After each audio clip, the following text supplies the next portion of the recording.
November 1989. A lawyer in Yokohama goes to sleep with his wife and their 14-month-old son. He is 33 years old, working to help families who have lost relatives to a religious cult. By morning, all three of them are gone, and no one will know what happened for 6 years. Their bodies will not be found in one place. They will be found in 3 separate mountain ranges, in 3 separate prefectures sealed inside metal drums, and their teeth will have been smashed to prevent identification. This is the story of the Sakamoto family murder, the crime that Japan's deadliest cult committed first, the one that revealed how far they were willing to go, and the one that no one connected to them until after they had already killed more than a dozen strangers on the Tokyo subway. This is episode 17. Tsutsumi Sakamoto was a young lawyer based in Yokohama. He was 33 years old in the autumn of 1989, and he had built a quiet but growing reputation as someone who took on cases nobody else wanted.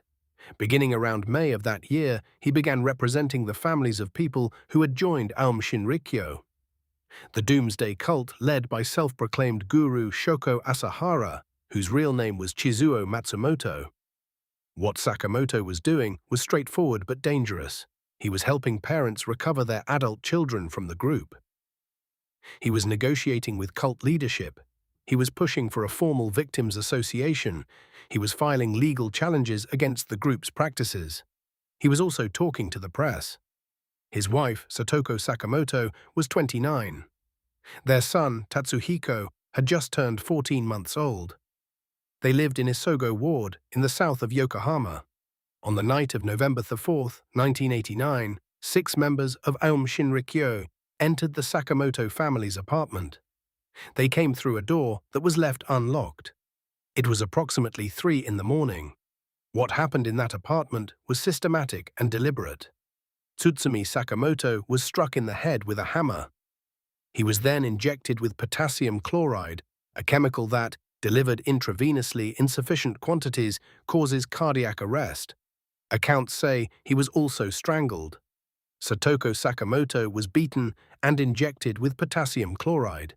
Their infant son, Tatsuhiko, was injected with potassium chloride and, according to testimony, had a cloth pressed over his face. When they left, the 6 men took the bodies with them. They were transported in separate vehicles to 3 different prefectures far from Yokohama. Tsutsumi's remains were placed in a metal drum and buried in the mountains of Niigata Prefecture to the north. Satoko's were buried in Toyama Prefecture to the west. Tatsuhiko's were buried in Nagano Prefecture in the mountains to the southwest. Before burial, their teeth were smashed, a deliberate act meant to defeat dental identification if the remains were ever discovered. Then the killers drove back, and nothing happened. Months passed, years passed. The police investigated, treating it as a disappearance. Neighbors were questioned, tips were followed. Nothing led anywhere meaningful. Aum Shinrikyo continued to grow. In membership, in resources, in ambition, and in violence. The Sakamoto family remained missing for nearly 6 years. It was not until September 1995, after Aum had carried out the sarin attack on the Tokyo subway system in March of that year, and a massive police investigation had swept up hundreds of cult members, that arrested members confessed to the Sakamoto murders and revealed where the remains had been buried. Japanese police excavated all 3 sites and confirmed the identities of the recovered bones in September 1995. The 3 victims had been dead for almost 6 years before their families even knew for certain they were gone. The immediate trigger was a television interview that was never supposed to reach the cult. In October 1989, just weeks before the murders, Tokyo Broadcasting System Television, TBS, conducted a recorded interview with Sakamoto. He spoke on camera about Aum's coercive practices, about the families he was representing, about his legal strategy. It was intended for broadcast. TBS never aired the interview. Instead, according to later investigations and the network's own eventual admission, TBS employees showed the videotape to Aum Shinrikyo officials before it could air, apparently in exchange for access to Asahara for a separate interview. Cult officials then pressured TBS to cancel the segment entirely. and TBS complied. Sakamoto had trusted a broadcaster with his face, his words, and effectively his identity as a threat to the organization. And that broadcaster had delivered that information directly to the people he was fighting. It's alleged that the TBS interview was the moment Aum's leadership decided he needed to be eliminated. The recording was reportedly screened internally by the cult within days of the murders. The planning was methodical. Asahara reportedly ordered the murder at a meeting held approximately 24 hours before it took place. The language used, according to later court testimony from cult members, was the doctrine of Poe, a concept Asahara had adapted from Tibetan Buddhist tradition to justify killing. In Aum's theology, to perform Poa on someone was to release them from a worse karmic fate, to spare them from the consequences of their bad acts by ending their life. Killing an enemy, in this framing, was an act of mercy. In practice, it was a theological permission slip for murder. 6 members carried out the operation. Kazuaki Okazaki was among those who entered the apartment. Tomomasa Nakagawa, a medical doctor within the cult who had access to potassium chloride, is believed to have provided and administered the injections. Kiyohide Hayakawa, one of Aum's most senior figures, was involved in ordering and organizing the attack. Hideo Murai, who was Aum's so-called science minister, was also implicated. Satoru Hashimoto was another participant. The decision to scatter the bodies across 3 different mountain ranges was deliberate. The calculation being that if any one set of remains was found, investigators might not connect it to the other 2, and any link back to Yokohama would be harder to establish. The smashing of teeth was the final step of concealment. In 1989, DNA forensics were not widely used in Japanese criminal investigations. Dental records were the most reliable method of identifying human remains. By destroying the teeth, the killers were eliminating what they believed was the most dangerous evidence of who the victims were. It nearly worked. For 6 years, it completely worked. On the surface, the motive appears simple. Sakamoto was causing problems for Aum Shinrikyo, and Aum eliminated the problem. But the fuller picture is more disturbing because it reveals how far the organization had already traveled from a religious group towards something that operated more like a criminal enterprise with a theological framework wrapped around it. By late 1989, Aum Shinrikyo had tens of thousands of followers in Japan, with additional members in Russia and elsewhere. It had accumulated significant financial resources. Through donations, through coercive fundraising from members' families, through business operations. Asahara had political ambitions. The cult would field candidates in the 1990 Japanese general election, though they would lose badly. Tsutsumi Sakamoto represented a legal and public threat to all of it. He was building a case, organizing affected families, and, critically, gaining media attention. The TBS interview, whatever happened to it, showed the cult how visible and articulate an opponent he was. Aum's internal calculus appears to have been that he could not be bought off, could not be intimidated into silence by lesser means, and would not stop. So the decision was made to stop him permanently. What makes this more than a simple elimination of a threat is the inclusion of Satoko and Tatsuhiko in the killing. A 14-month-old child was not a legal threat to anyone. His death was not operationally necessary by any rational measure. And yet he was killed.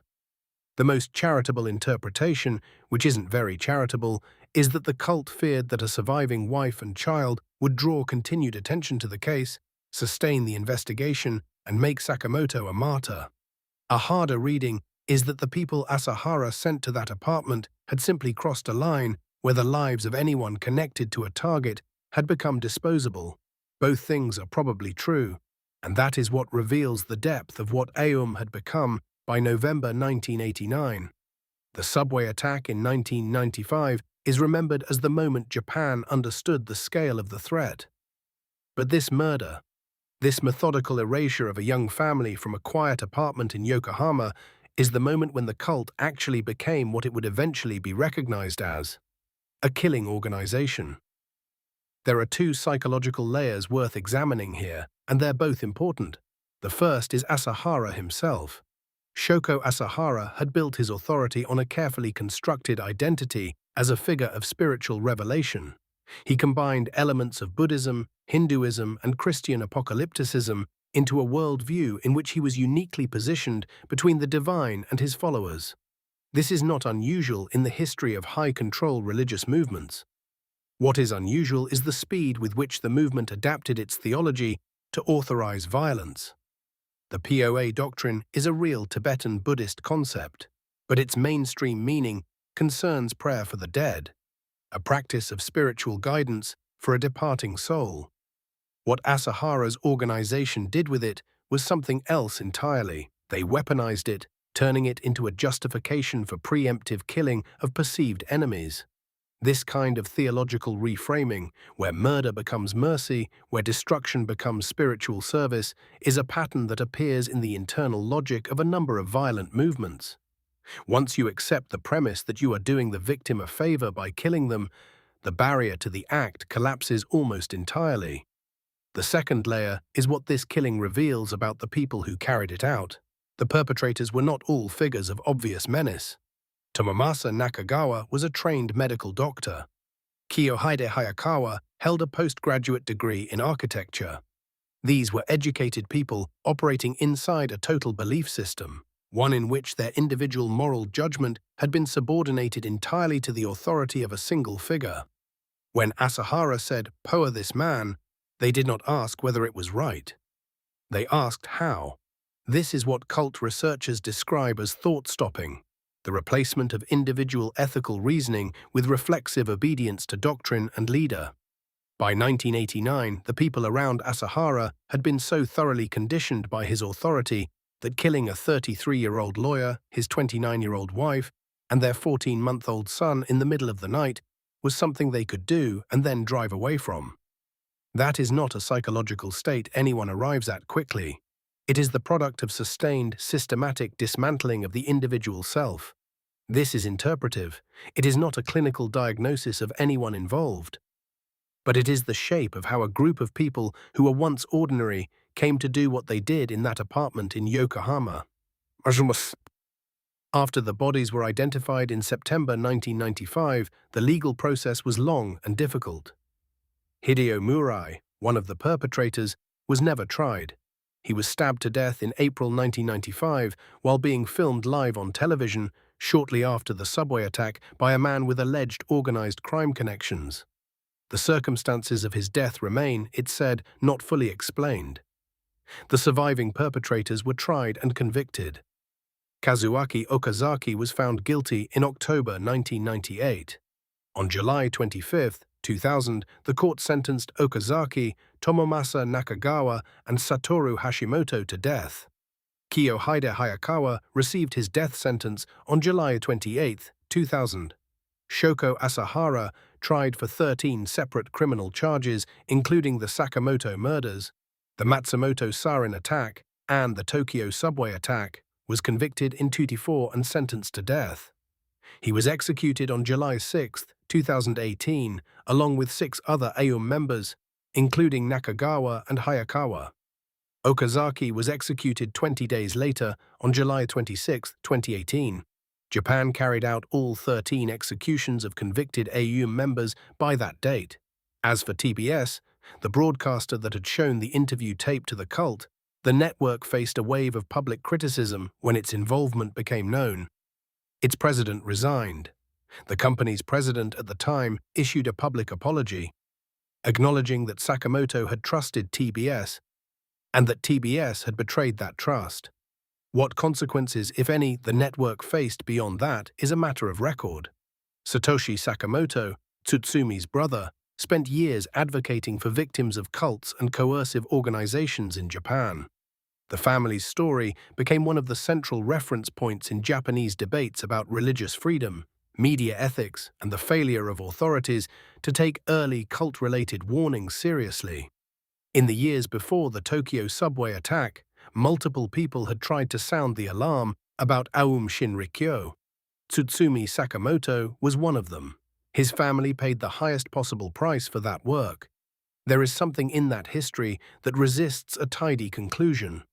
The authorities, who should have investigated more thoroughly, didn't. The broadcaster that should have protected its source didn't. The neighbors and public figures who knew something was wrong didn't push hard enough. And a man who was doing the right thing, helping families, filing lawsuits, speaking to cameras, was killed for it, along with the people he loved most. The case is closed, the sentences were carried out. But it's worth sitting with the fact that Tsutsumi Sakamoto was 33 years old, his wife was 29, and his son was 14 months. They had done nothing to deserve what happened to them, and the world knew their names only after it was far too late. If this story matters to you, subscribe and stay with us. Because cases like this one, cases where warning signs were ignored and ordinary people paid the price, are exactly the ones we should never stop talking about.